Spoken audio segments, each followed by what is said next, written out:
I was born and raised in Spokane, Washington. I have a deep love and appreciation for the people and the communities here.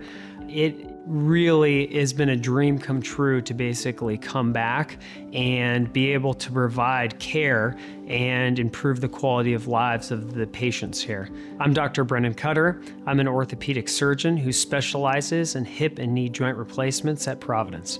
I specialize in using robotics in order to perform personalized joint replacements. I am doing the surgery.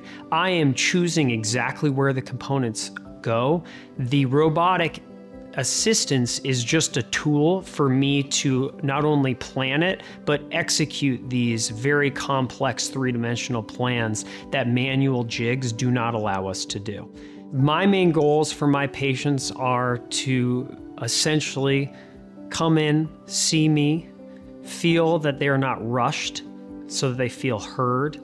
I really want my patients to feel like they are cared for, and I want them to feel comfortable with the treatment plan that we've kind of come up with together. Whether it's getting you back on a horse or getting you back skiing, or really just allowing you to be able to play with your grandchildren without pain, I believe that giving people quality of life back through total joint replacements is one of the most special things that I can provide to people in this community.